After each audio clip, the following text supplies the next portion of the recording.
Don't hit play unless you're ready for a chill to run through you, because these genuine stories from the world of Western film and TV will grab you in and not let go.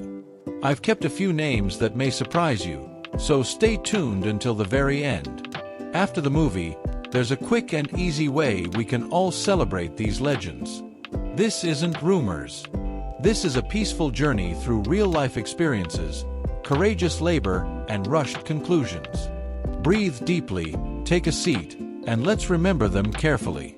The individuals who carried those worlds on their shoulders are what give a Western its force, not just the dust, hats, and horses. Some had long, contented lives. Others had outcomes that continue to cause fans to pause and mutter, "If only." That mixture of bravery and grief is the reason we are here, to express gratitude, to speak the truth plainly, and to preserve the song of their names. Think about the part that you like the most as you listen, and pay attention to the very end, because that's when the lesson that all of these stories have to offer is revealed.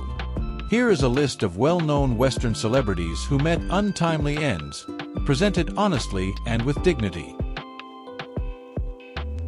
Tom Mix, the cowboy from the silent era who made the early Western a living legend, died in a vehicle accident on an Arizona desert road.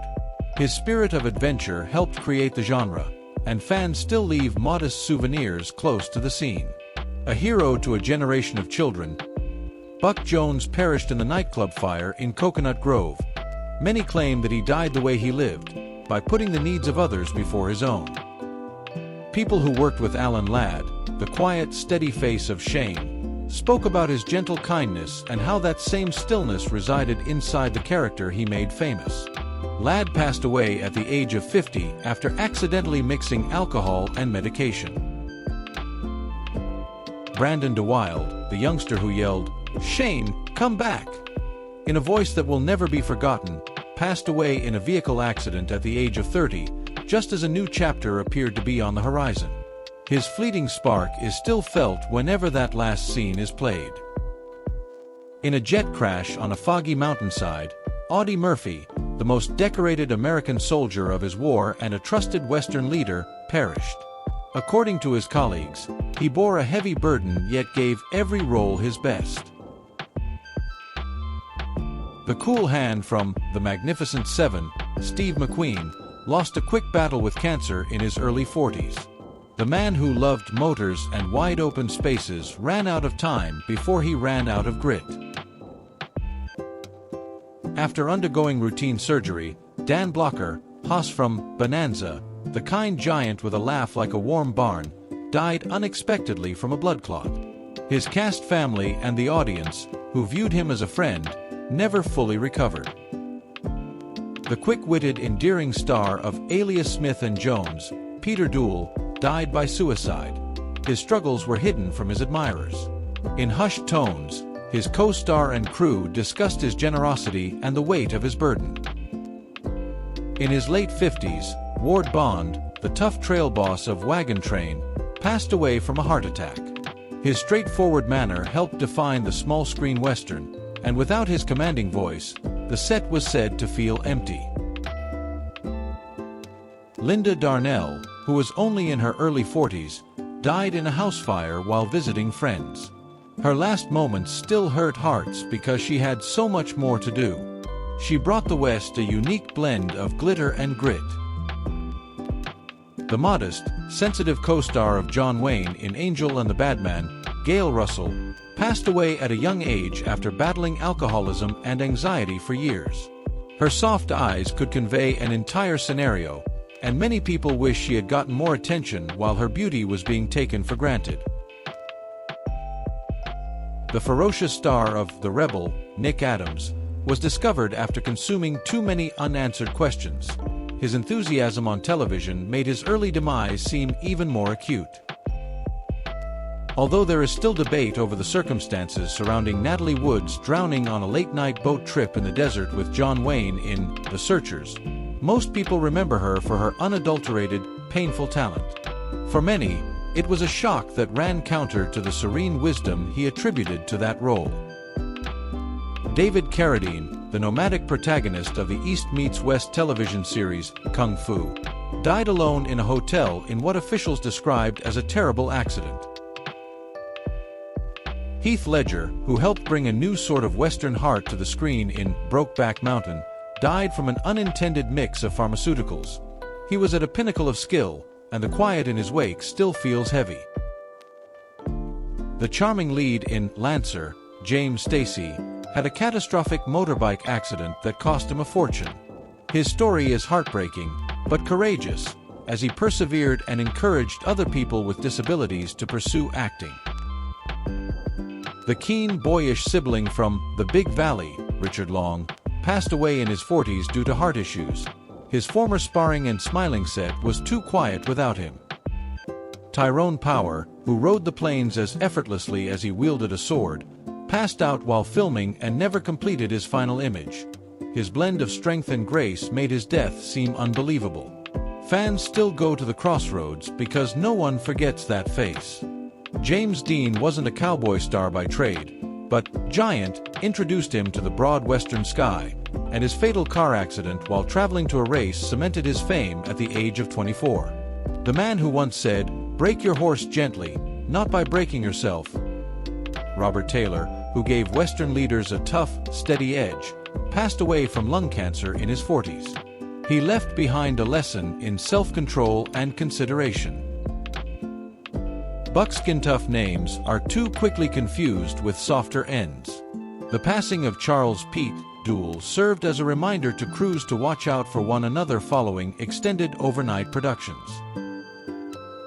The fire at Linda Darnell's house raised awareness of home safety and the subliminal pressure women face to be flawless. The story of Gail Russell demonstrates how anxiety may exist within a gifted person and how quickly fame without support can fade. A famous "what if" that looms over Hollywood like a slender, melancholy cloud is Brandon DeWilde's vehicle accident. Dan Blocker's sudden death revealed even great hearts are vulnerable. Additionally, Alan Ladd's unlucky night revealed a tale as ancient as show business.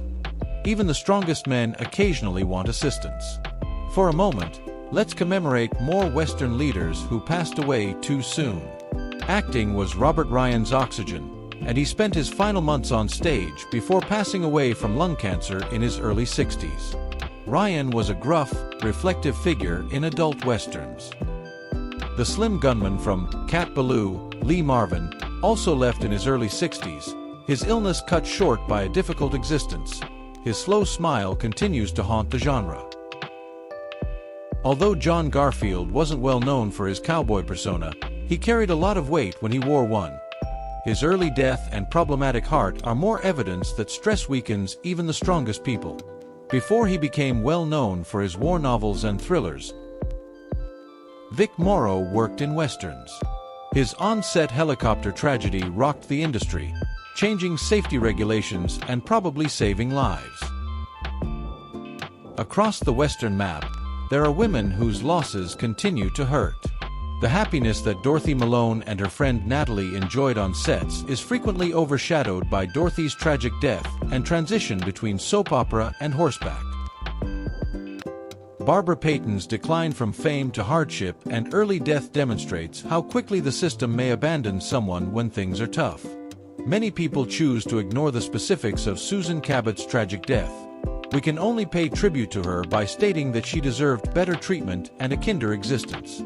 Furthermore, the trio of Linda Darnell, Gail Russell, and Natalie Wood serves as a reminder that celebrity, talent, and beauty are not a barrier against fate, fear, or the depths of the human heart.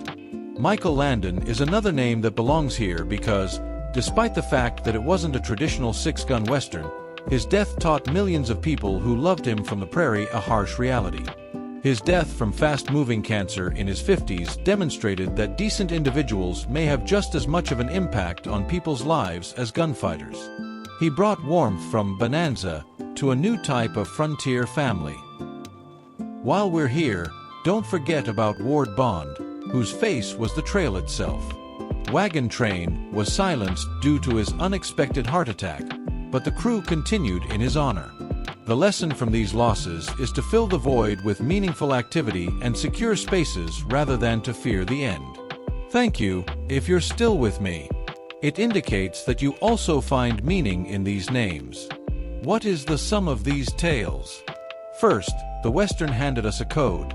Watch the road ahead, help the vulnerable, stand tall, and keep your promise. Second, legends are people too. They grow weary. They become ill. They are fallible. They are unlucky when they are unlucky. Third, the effort they put in, the glance over someone's shoulder, the silence before a draw, the tiny grin following a victory, remains. That's the solace. We can relive that steady hand on our own back by putting on an episode and hearing a line. If this voyage touched you, please do one more thing for these stars and the viewers. Hit like to help spread the word about this homage. Subscribe to ensure you don't miss the next in-depth look, and leave a comment with the Western moment that still makes you feel calm. Every note is read by me, and I use your memories to create the next tale. Until then, remember to be kind on the trail, keep your hat steady, and know that the heroes of the West will continue to ride as long as we can call their names.